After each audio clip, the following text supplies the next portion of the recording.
Welcome to Breaking Barriers. You know your path. We know the obstacles, and we can teach you how to tear them down. And now your host, CEO and founder of Adapting Social, John Vigero. Welcome back. Thank you. For people that are listening in, and just, when you go on like a rant, like this is your freaking zone right there. If you want to like go off on something. Okay. But welcome back, guys, to Breaking Barriers. I'm super excited today. This is a special podcast for many reasons. One of which I'm going to say because like in the future, when we have like hidden lost tapes, the first ever podcast will resurface. And right before COVID, we had you on the pod. Yep. COVID literally happened, like got locked out of our fucking building, and the podcast never aired. I was like, John, don't even want to fucking share my stuff? Like, what the hell? So this is literally like almost like 2 years in the making. Yeah, it's crazy. This is wild. I know. So what I'm excited about for anybody that's watching it too, though, is like the journey that when I first met you, and even just that era of that podcast to like where you are now, what you're doing now, I know. just in whether it's motherhood, whether it's business, your own personal life. There's been so much growth. It's been so exciting to see. What I want to just have everybody out here realize is that this lady is no fucking joke. And what I've always respected, and we're going to go deeper into the podcast, and I'll eventually have you intro yourself when I shut up.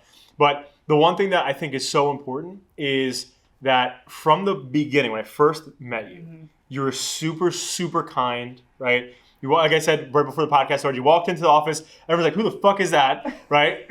Like, is that a celebrity? Who is that? Oh my God.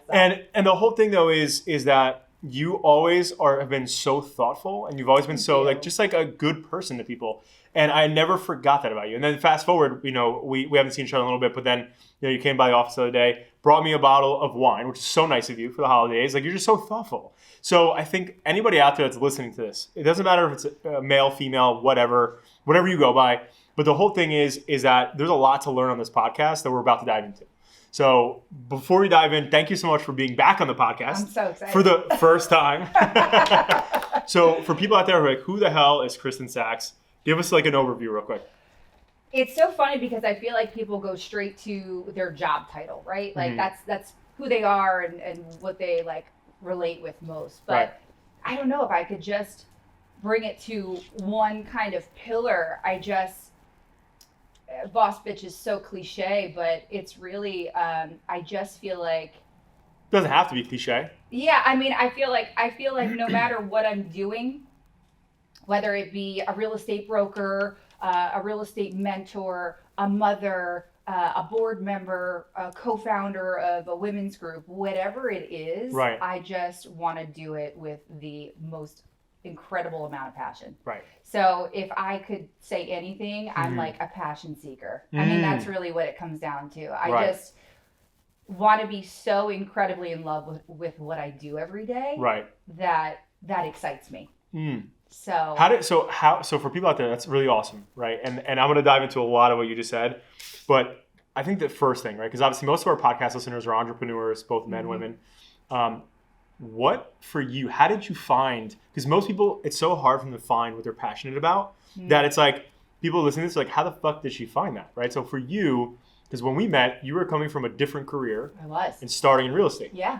So like, how did you find that? And what made what made you really dive into it? Because I think the cool part is that you went from a different career while being a single mother into a new career, which means complete uncertainty, right? And then boom, now fast forward, thank God you did, right? Yeah. But there's so many people out there that don't take the time to find what they're passionate about or live that dream of what they want to be doing for their life. Sure. What advice would you give them as listening in? It's what's crazy is that to keep it 100% transparent, every single different change that I've made in my career path has come from a struggle. It's come from a dark place. So I went to school for fashion. Right. And then I, started my career really when I became a mom. Right. And I was a single mom at 6 months pregnant. Wow. So when it comes to wow. that commitment or that priority, Right. that vision had to be very clear for me out of the gate, right? Yeah. As a sole provider, I have to put food on the table. I have to put a roof over someone's head. Right. That focus, that vision became so clear to me. Right. And then over the course of however long, 20 years, I said, oh my God, I'm traveling all over the world, all over the country, all over the mid-Atlantic area, in sales, and I'm missing everything. Right. I would show up, I live in one of the best towns, and none of the moms know me because I've always been traveling. I'm always the mom in the black suit that shows up at the basketball game, that doesn't know anybody. Right. But I said, oh my gosh, my daughter's going to be a teenager. Like I can't do this anymore. I need to be around. Right.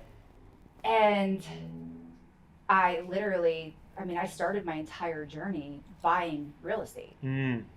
Bought a foreclosure, put a roof over our heads, fixed it up, sold it, bought another one, fixed it up, sold it. Right. That's how it started. And then, I really enjoyed that.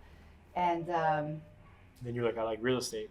I loved real estate, and I love sales, and I love people. Right. And I love relationships. Right. And I said, I want to do this. Yeah. So I That's just powerful. dove in. But to your point, when I met you, I knew exactly what I wanted to do. You were very focused. But I needed you at the time to help me organize all of that and figure out what that meant from a branding standpoint. Like put it on paper, essentially. Yeah, I worked with the most incredibly recognized brands in the world. Right. So I knew how important branding was. Right. And then it turned into personal branding, which, I have absolute no problem. Right. Showcasing. Yeah. Right. So So first off, I'm gonna jump to something real quick that I was gonna wait till for later. Okay. But I didn't know. So 6 months in, single mother.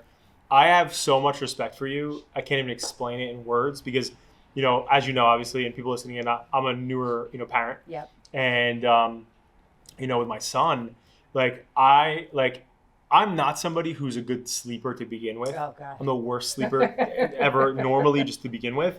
And now it's just been exemplified because obviously now there's all these different times and I really want to be an active father. So I'm doing a lot of the feeding with my wife.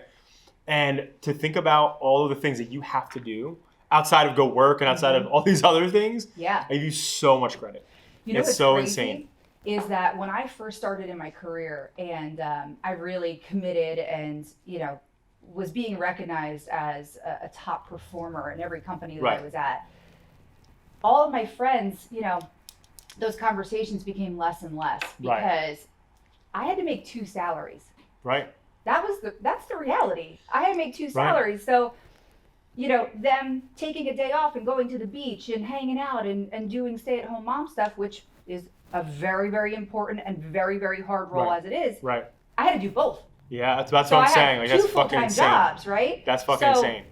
That was the reality. So when people have complaints like I have 2 full-time jobs and it was hard for me to relate with a lot of people. Right. I grounded myself in my business because I had to. Right. And I enjoyed it so much. Yeah. And I was also a role model for my daughter at the same time. Right. Right. She sees you grinding. She sees you doing your thing. Exactly. Right. So did you ever find yourself, first off, again, I give you so much credit, so much respect. I know obviously that's been your journey. I know how early it started. Especially because again, between feeding your kid every 2-3 hours over at nighttime and then going to after, when they're at the right age and you can go back to work and stuff, that's just wild to think about. So I'll give you a lot of credit. And there's so many people out there that go through that. It's tough. But did you ever find yourself, and I feel like I hear this a lot, where entrepreneurs or people feel bad that they weren't there. Did you feel absent while you were grinding or going all over the place and shit? The struggle is real. Yeah. You're literally questioning everything that you do all the time because I need to be a role model and mom, but I also need to put food on the table. And where is the balance? It's very difficult. I was just talking to somebody about this yesterday. I said it takes time management, tenacity, and Tito's vodka. Because honestly, it's a struggle, and you do have meltdowns, and you do have, but then you ground yourself and you focus again. And I think at the end of the day, it's you just gotta Right. your shit done. Right. Right. Right. And that tenacity is what it's all about. Is You now know the name of the podcast, by the way. Did you hear that? That's the name of the podcast. That's fucking so fire. But wow. So yeah, but you know what? There are people who just aren't great parents, obviously, in the world that like maybe just aren't there because they want to go, do things or not be with their kids and stuff. But it's got to be such a mind fuck. Like, because I'm thinking about now with my son, where it's like, I know I'm going to be doing more things and traveling, whatever else, and not being there all the time. And it's like, in your situation, you had to be doing it. Oh, absolutely. Yeah. But at the same token, it doesn't take away that feeling of like, I'm not with my kid. So it's like tough. Oh, there are so many times where I had these breakdowns of, like, what am I doing this for? Should I just make half of my salary and just be home all the time and struggle more? And I said, but that's not who I am. Right. That's not my reality. That's not what's going to make me happy. And I need to fill my cup first. For sure. And I need to be who I am and be authentically, within myself to be the best parent that I can be. 100. And let's fast forward. She's about to be 16 years old. Driver's permit. And she is a badass bitch, yeah, too. And I mean that in the kindest way possible. Of course. She is, I mean, I don't even want to cry right now, but she is magic. Yeah. She is independent. She's so intelligent. She's so creative. She paints, sculpts. She draws. She does engineering and all this mathematics. I mean, she wants to go to Columbia. Wow. My daughter that came from a single mom, struggling to my first condo. I couldn't even afford Wi-Fi in my place because that's how we were struggling. Right. I mean, even when I was every dollar really mattered. The beginning, I was on food stamps literally when she was born, just trying to figure everything out. Right. And listen, I came from very humble beginnings because I made the choice to not be with a violent person. Right. So, I was in a toxic relationship. Right. And I knew it wasn't going to be the right future for us. And I had to make that really hard decision to step away from that. Right. And that was which not everybody does. Very difficult. Right. Yeah. Right. And so, for me to be that role model for her to see, right. I made a decision for us to have a healthy life. And I'm going to do whatever the fuck it takes. Wow. To get us to where we need to be. Wow. And I think that's where the power is, right?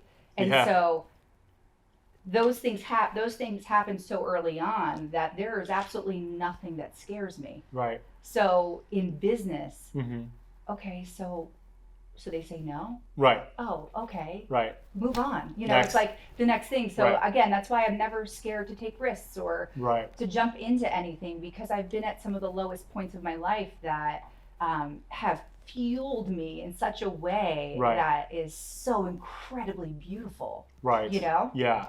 That is insane, Christen. And so many people some people need to hear what you just said because when you're just in like a toxic relationship, it is so hard to leave. Oh, it's impossible for people to leave. And they don't realize the impact that it's having on their life and their career or, just the trajectory of their next few years. Right. And so, these are really hard decisions. Yeah. And, a lot of people are like, oh my gosh, you're single. Are you getting married? Like, what are you doing? And to me, there's so much power in me being single. Right. Because I don't need you. Right. If I'm going to be with somebody, it's because I want you. Correct. It's because I want to be in love and I want that incredible relationship. Right. And so I think that's going to take a very special person because there's so many folks that are in relationships because they want a companion and they're just settling. Well, they just don't want to be alone. Right. And so, I mean, if there was any advice I could give anybody, it's just enjoying yourself and who you are and what makes you tick, what boundaries you have. And again, like I am not in any type of rush for a relationship. Right. A date, obviously, but I'm not in a rush because it's really going to be a very, very special person. Right. That it's powerful. Yeah, no, it is. Yeah. It is. Yeah. So that's deep. That's deep. I was about to say, I take a breath. That was deep. I think we need another Commodity shot. But But there's so much to unpack from that. And I think that's so amazing that you have such a high standard. And I think that, like, you know, I've heard so many sayings. You know, you mentioned earlier something about like saying a boss bitch is cliche. I feel like everything is cliche now because of Instagram. Like, there's so many people saying this, that, whatever. Yeah. But when you're a real person doing real shit, like, it's just inevitable you're going to say cliche stuff because you're living it. But what I think about is, you know, when you hear that saying, it's like, oh, show me the 4 people you spend the most time with and I'll show you your future. Right. I wholesomely believe it's who your partner is. You know, you can be somebody who's single and independent and dominating the world. But like, if you have somebody next to you who's not supportive of your dreams and where you're going, you have an anchor. And then you have misery. And then you have all these different types of resentment. It's insane. Insecurity is a really, really, really ugly thing. Right. And it eats at people and it gets you into some crazy places. Right. And some people are people pleasers, you know? So it inevitably they just stay with somebody and you know, the I'm sorry's and you know, I won't wear that red lipstick anymore. Or like, you know, like whatever the case may be. Right. Being true to who you are is just so important. And staying who you are in a relationship too, you know, and of course I'm like not a person that should be giving relationship advice. Listen, no. But at the same time, there are two types of people in this world. There are people that give and there's people that take. Right. And if you don't set boundaries, those takers are gonna, you know, they don't care. For sure. Right? So it's really important that you choose the people in your sphere wisely, because again, it's all about energy. Totally. And even with my team, I want everyone to feel inspired, motivated, determined, tenacious. I want everybody to feel hungry every single day for their business, because I can teach them skills. I can't teach them will. You need that will, especially in my industry, to be successful. So I think that energy is so incredibly important. I love especially around you. We're gonna have some quick fun real quick, and then we'll move on from this topic. So we're gonna make this fun in this segment. Oh boy. So paint us a picture. Your eligible bachelor might be watching this. Oh my God. So paint us a picture. What does this person look like? What does this person do? I have to tell you, give us a quick. I'm so bad at this because I know what I'm attracted to, and it's not good for me. Right. So I'm like done with it. So wait, so paint us a picture though. Give us a quick example. We're gonna make this a fun segment. So if you were like, let's go from like hair color to like everything that they're doing. No, I honestly, I really don't have a type that way. Okay. It's more vibes. I value old school mentality, which is if you want to see me, you're going to make the point to come and see me. Right. Like people used to go on a date and send flowers the next day. Right. Or actually express themselves like, oh, I had such a great time and can't wait to see you again and blah, blah, blah. Like people don't do that anymore. People are like, oh, let me go on Instagram stories and see what they're doing. Like it's just so weird. Right. So taking the time to. Got it. Yeah, so I think you know, we all have to continue to evolve. Right. But yeah, I mean. So you're intention and vibe based. Yeah, I'm definitely. I need somebody who is that I'm compatible with in a way that's going to challenge me. In business, also, like I'm really inspired by people, and I definitely. I'm looking for something pretty unique, I think. Yeah, listen, I guess it should be. And I think that like it's in most cases, like you said earlier, like, oh, like, you know, I'm picky or I'm waiting for the, you know, right person or whatever. And I think what's so cool is I've been in relationships and I've seen other relationships that have been toxic. And it could be verbal, it could be jealousy, insecurities, whatever. And, you know, and I'm not saying I was the best person in those relationships. I gotta be honest here, I wasn't. But I think the key though is like, you know, when I think of like my wife as an example, like she's somebody who, when I first met her, it was very clear about the fact that like business comes first for me. Like I came from humble beginnings too. And so for me, like I need to make sure that I can provide and do what I need to do, and nothing is going to stop me from doing that. And because that was an issue with my past, with my ex-girlfriend. So I said, like, if that's an issue with you, let me know now, because I can't progress further. And you know, luckily that was never an issue.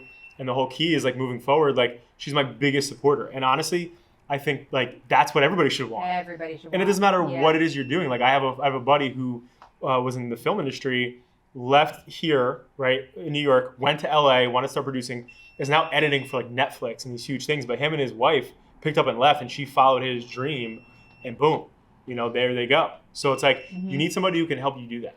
I think that's the biggest key. Yeah. So anyway, next, so talk to us about 2019, right? Here we are. You're building your brand, right? You're getting rocking. You're doing your thing. Bam! Fast forward. Where are we today? Right? Like pick up for the people watching. You came in obviously by yourself, single. No, you came by yourself, and then fast forward, you had another person on your team. You had T. I grew my team. Yep, you had T, and then from that point, now how many people you have on your team, and tell us what you're doing now. Yeah. So I started as a single agent. And then I built a small team, and then I ended up getting my broker's license, and I just opened an office in Rumson about 6 months ago, and I have 14 people at my office. So it has been quite the journey. I think it's been quite the 2 years. It's like what she just said is like, okay, that's like a 5 year. Like how's your 5 years been? Okay, so I started a team, now I have 14.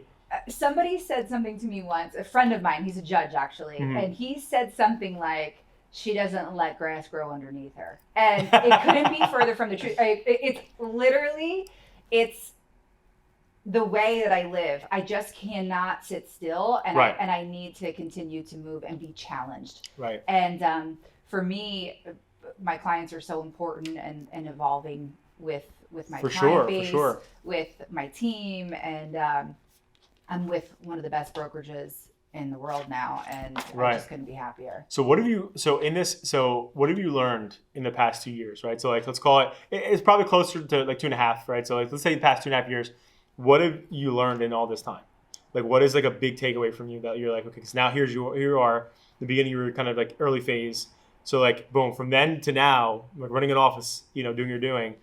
Like, what in your mind, what did you learn? What was the biggest like takeaway, I guess? Honestly, I think so many people in the real estate industry, they try and teach new agents when they come in, and they say, oh, find what your niche is, right? Like, what is that? Is it, some people, there's singing agents, there's people that just work with whatever, condos or this or that. Everybody finds what their little specialty is. Right.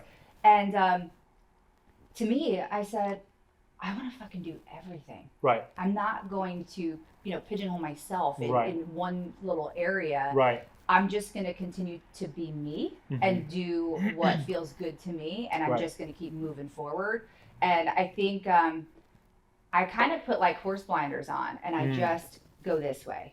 And whatever happens, it's all about that rebound and like picking up and going. Right. So, and that's part of coaching too. Like, there's a very large emotional roller coaster that comes with this industry. For sure. And in life, right? There's highs and lows in everything.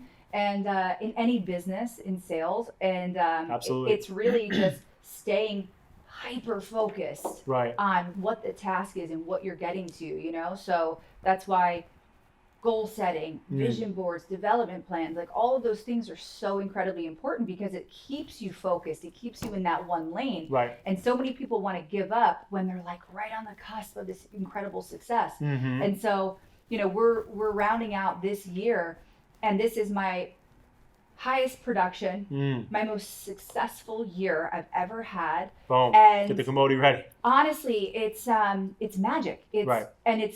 But I've been doing the same thing the whole time, and You're just being consistent. Consistency is everything, and whatever it is, people don't see what I do behind the scenes. I do a lot of personal touch type of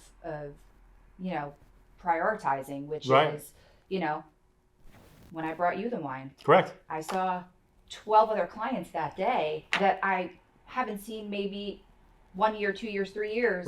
That I went and knocked on their door, and I wanted to see how they were. I'll tell you, there's this one story. It's actually awful. It's probably one of the hardest things that happened in my career while I was working with clients. Is the husband passed away while we were working together. And when you think about tragedy and the most vulnerable point of your life, being uprooted out of your house, in between, you sold a house, you're in between purchasing a house, you're in a rental short term, Right. and a tragedy happens like this. I mean, it's the hardest thing I've ever seen a woman go through Wow. in that moment. And, oh God, I don't want to cry. I saw her that day I saw you. Oh, no way. I did. I saw her. I stopped at her house, and she ended Wow. up having to purchase after all of this happened. And every Christmas I go and see her. Wow, that's And so cool. She opened up the door and she goes, "Oh my God, I'm so happy to see you." And I was like, "Oh, I got the chills. oh my God." I get the commodity for some depression. but this is real. Right. This is not a That's real transactionally shit. based. And I think Right. that so many people look at, you know, this business as like, "Oh yeah, I'm going to sell this, I'm going to sell that." And there's Right. a lot of agents that are very, very strong in doing that.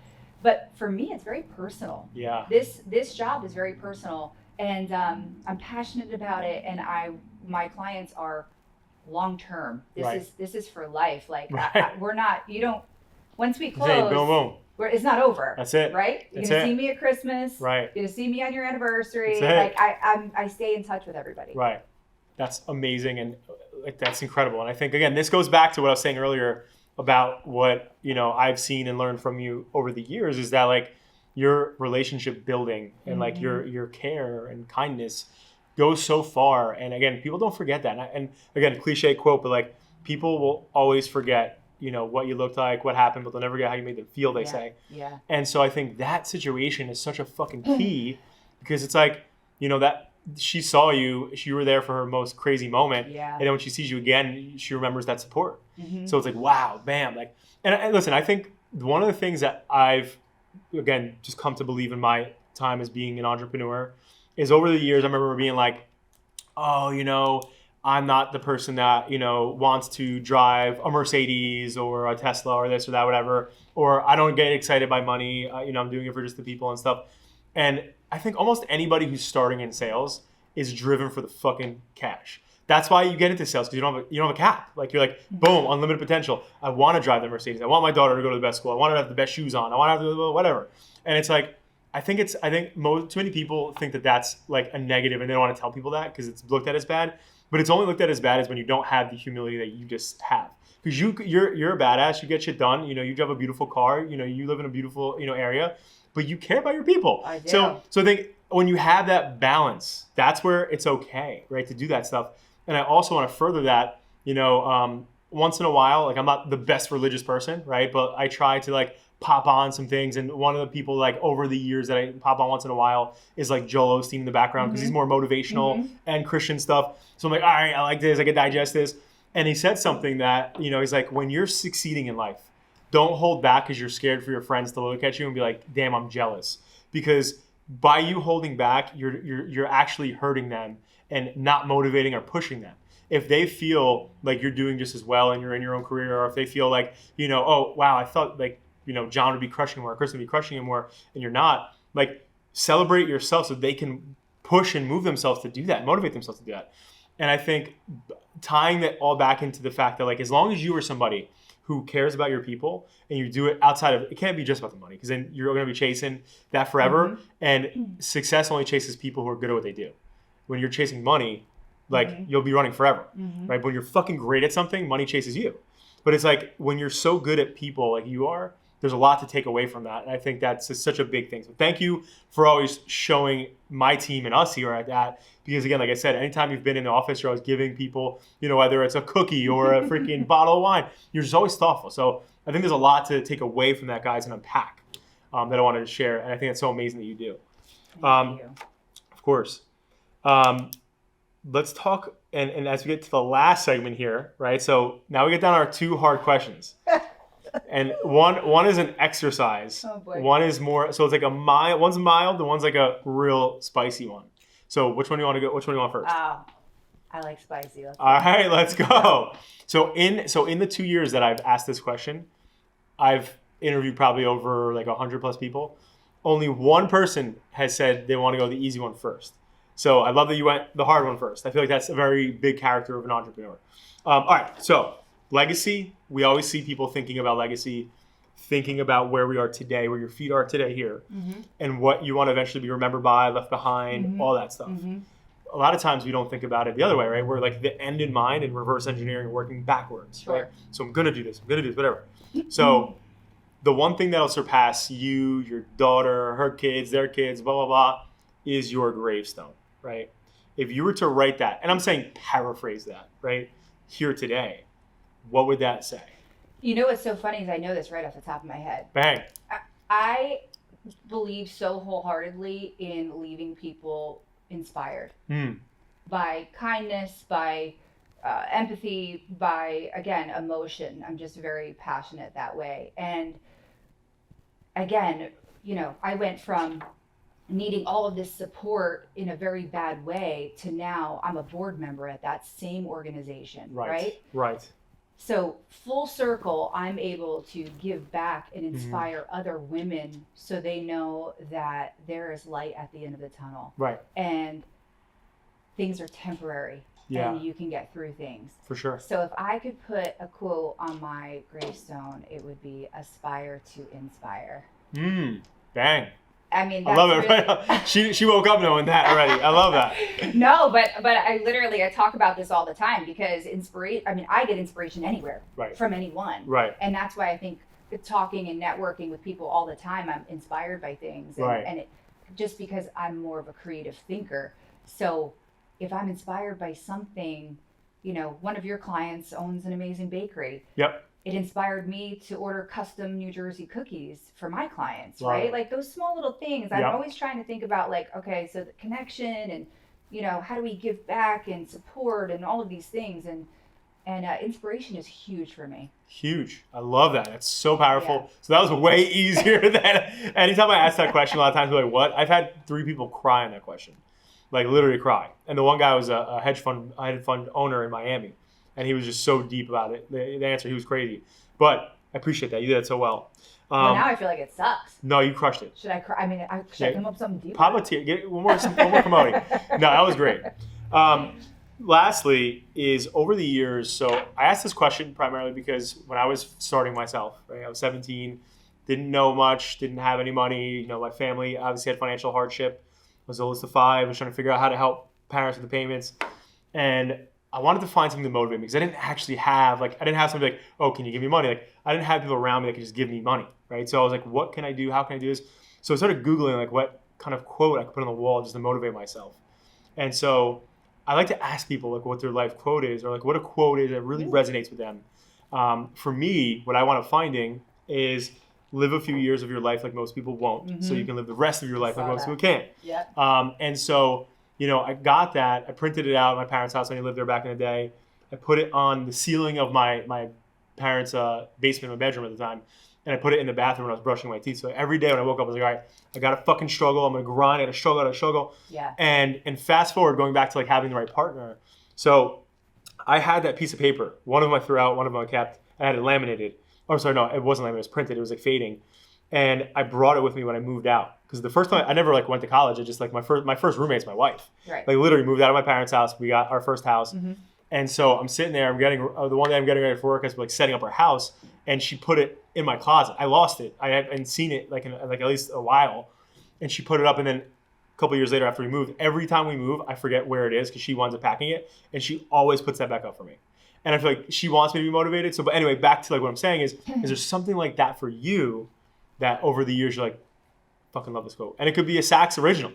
Listen, words of affirmation are important for everyone. Yeah. And I think that everybody really, the power behind that and believing in that, people really underestimate. I really, you know, my team, they do it. Our vision boards, we put it on I have it on my lock screen. Yep. You know, so we're always, again, staying grounded in those things. At the end of the day, I don't know if I could come up with a quote off the top of my head, but what I would say is hustle harder, nobody cares. Right. Seriously. I mean, at the end of the day, it's you versus you. Right. You know, like somebody asked me about competition. They're like, who's your competition in your market? And I said, what competition? Right. I'm competing against myself yesterday, last year. What can I do better? How can I provide a better service to my clients? How can I support women in our community in a better way? How can I support business women that, you know, don't have to go through struggles that I've gone through? How do I support that? So I think that it's, you know, to me, I have a hard time celebrating sometimes because then it feels like, oh, well, I'm starting over. But if I don't celebrate, I just keep moving, just keep going. Keep on moving. Yeah, and that's what it's like, you know, the moment I sit on the couch, this is a very fun fact, actually, I'm going to share with you. The moment I sit on the couch at home, probably 9:30 at night, I sit, game over, right? It's the same thing. If I stop working, then I'm like, you know, I'm out. So I just keep moving all the time. But my daughter has made this a very fun thing, where she takes photos of me asleep on the couch. we need to get those photos. Oh man, some of them are tough. I was like, ooh. But let me ask you a question though. So now I have to know, what is your go-to snack when you're watching movies? Oh, snacks. No, I don't buy any. So you don't buy. So, but you have to eat something when you're watching a movie. I actually have no self-control when it comes to certain things. Right. So if it's not in the house, I won't eat it. Right. I don't know. I try not to snack. So if you could have a snack, any snack in the world, what would it be? If it's not in your house, I got to pull something out of here. Tito's and ginger beer. Is that a mom meal? Yeah. Fucking Tito's. At the end of the day, it's a Tito's thing. But okay, I like it. Honestly, a dirty martini Tito's does it for me. Yeah. But okay, love this. So thank you so much for your time today. I think time is the one asset we do not get back. Yep. So you spending it here with us means the absolute world to me. For people listening and like, damn, love her, want to talk to her, want to engage with her. Could be a woman, could be a man, anything like that. Could be your next eligible bachelor, I don't know. Oh my God. So, where can they find you, you know, website, social, so on and so forth? So kind of interesting. Right now, I was hacked on social media. So that's right. I am working towards. Too soon, sorry. Yeah, seriously. Yeah. I'm like still healing from those wounds. Yeah. But no, you can find me at nestseekers.com. You can find me at njrealestatematchmaker.com. Right. Google Christen Sachs. Bang, it pops right up? Yeah. Okay. Well, thank you so much. I appreciate your time. Thank you. And I'm excited to have this podcast finally air. Let's get this thing out there.